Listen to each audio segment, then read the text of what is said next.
Bonjour les amis, bienvenue sur la chaîne du Collectionneur 67. Je suis aujourd'hui au garage BYD Crowley de Strasbourg et on va rentrer dans le garage et je vais vous faire une petite vidéo présentation statique de la BYD Seal-U, donc le tout dernier modèle qui est rentré chez BYD. Donc on va vous faire le tour complet. Elle est assez sympa, vous allez pouvoir le constater. Et j'en profite, comme je suis ici, vous allez prochainement sur ma chaîne pouvoir voir le test de cette BYD Seal. Je vous en fais un tour très rapide.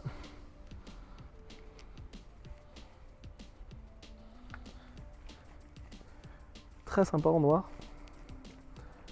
Donc ça les amis, n'hésitez pas à vous abonner à la chaîne. D'ici 1 à 2 semaines, vous aurez le test complet de ce modèle.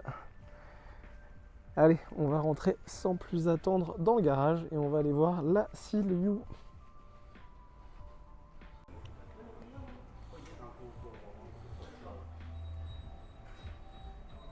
Et voilà les amis, on est sur la BYD Seal-U Comfort. Niveau prix, sur la version Confort, on est à 41 890 €.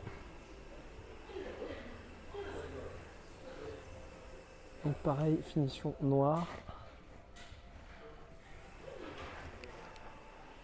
Très joli.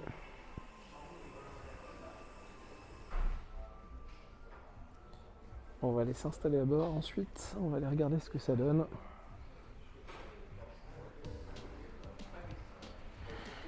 Niveau des jantes, on est sur du 19. Donc c'est du Michelin, 235/50, 19 pouces.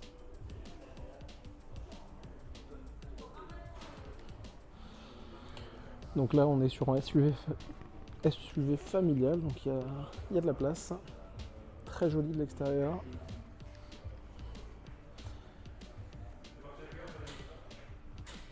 Je vais déjà vous ouvrir le coffre arrière.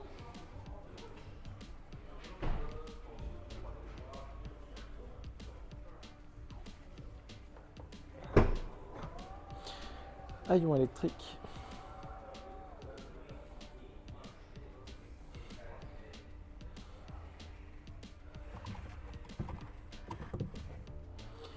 Donc à l'arrière, on a une petite planche qui se déroule et qui permet de cacher l'arrière du coffre. On retrouve ensuite le câble de chargement T2, le chargeur qui est pareil. Alors il n'est pas ici, il y a le chargeur pour la maison. Et ça c'est super sympa. En fait c'est une espèce de multiprise qui va se brancher sur la voiture tout simplement et vous allez pouvoir directement brancher des équipements. Donc par exemple si vous allez faire du camping, vous pouvez brancher votre cafetière directement sur la voiture, ça c'est super sympa. On a ensuite un double coffre.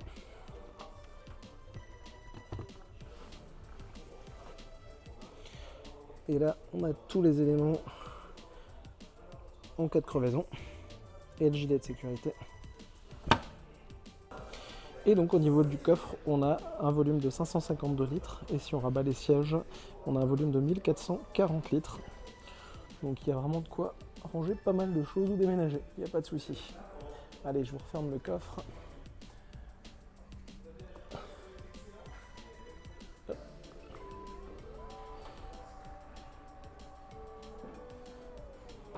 On va passer à l'arrière. En noir, ça lui va très bien.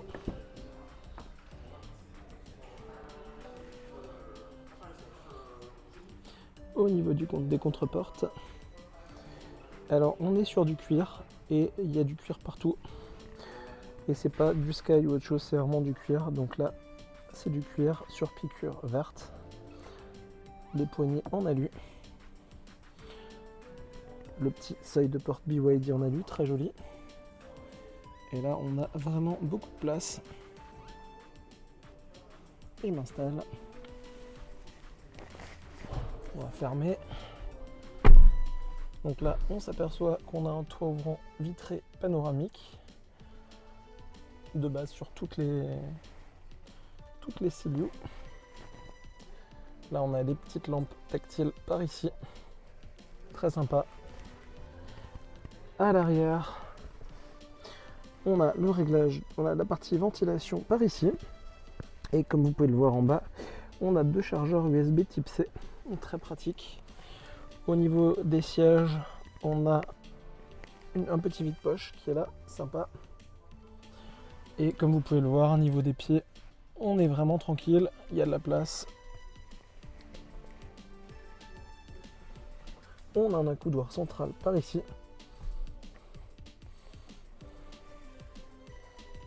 Avec 2 emplacements pour des canettes. On a aussi la partie Isofix pour les sièges enfants, donc ça très très bien. Allez, on va passer à l'avant.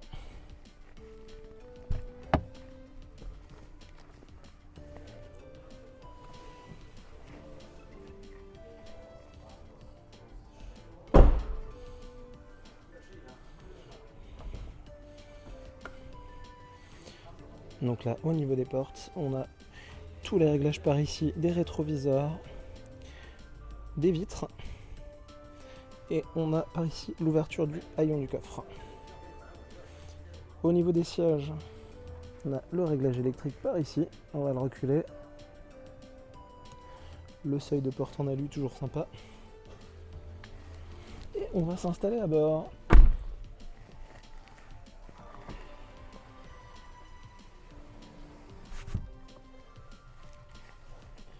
Alors, qu'est-ce qu'on a par ici? Donc le toit ouvrant, on a les différents réglages qui se trouvent par ici. Alors là, je pense qu'elle n'est pas démarrée, donc je ne vais pas pouvoir vous le fermer pour vous montrer. En tout cas, très pratique. Et de base sur les voitures. Au niveau du volant, donc à la différence de la Atto et de la Dolphin, là on a un grand écran qui se trouve par ici, avec toutes les fonctions de la voiture. De toute façon, vous la retrouverez à l'essai sur ma chaîne également, dans quelques semaines. Donc là, on voit la partie Power Eco Charge, donc la régénération. On a toujours l'écran central typique. On peut retourner l'écran, donc ça c'est sur tous les modèles, je trouve ça assez sympa.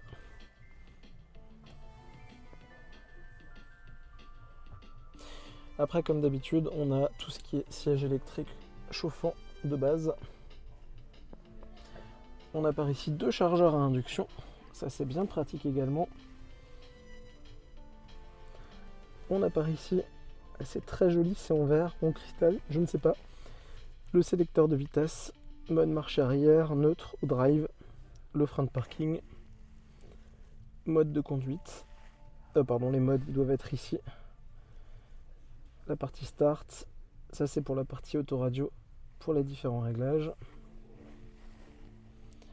Sur le volant, design du volant très sympa. On a le régulateur adaptatif qui se trouve par ici. On a les caméras. Là, comme toujours, on peut choisir les différentes caméras. Donc là, je suis dans le garage. Tac. Et on doit avoir une caméra vue de haut.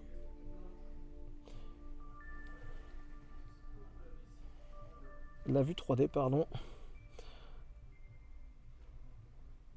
On voit notre Silio. On a tout ce qui est ventilation. Si on clique ici.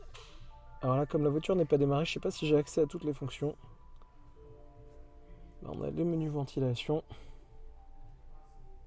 Climatisation. Dual zone. Droite-gauche.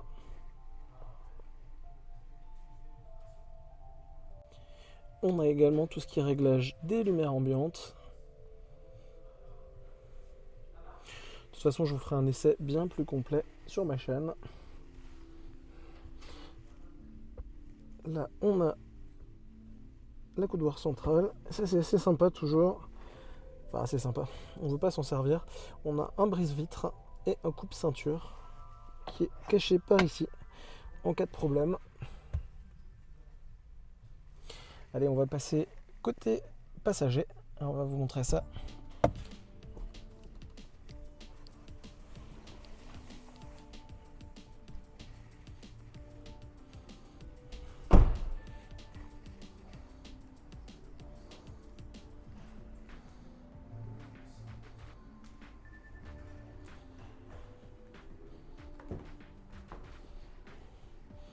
Donc pareil, les réglages des sièges.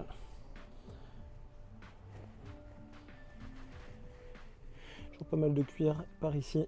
On a le vide-poche par ici. Un peu caché par là, on a une prise 12 volts et 2 ports USB type C. Au niveau du siège, je vous montre ça, ils sont très très jolis. Très agréable. Et je vais encore vous montrer rapidement le capot avant et ce qui s'y trouve. Alors on va vous ouvrir le capot avant. Pour ça, toujours pareil, on a la poignée qui se trouve ici. Il faut tirer 2 fois dessus pour l'ouvrir. Et on a accès au capot. Et là, on a des vérins par contre sur ce modèle. Vérin par ici. Donc là, on a le moteur. Donc là, on est sur un moteur qui fait 218 chevaux avec un couple de 310 Nm. Et au niveau de la batterie, on est sur une batterie de 85 kWh pour une autonomie de à peu près 500 km. On a également une pompe à chaleur qui se trouve juste par ici pour la partie chauffage, climatisation. Donc ça, c'est très bien en termes de consommation, c'est parfait. Voilà, je vais vous refermer ça. Et les amis, je vous dis à très très bientôt pour de nouveaux essais sur ma chaîne. Donc chez BYD notamment, avec les essais des différents modèles. Je vous montre rapidement, on va essayer également la Tang et la Han qui se trouve par ici. A très bientôt les amis, n'hésitez pas à vous abonner à la chaîne.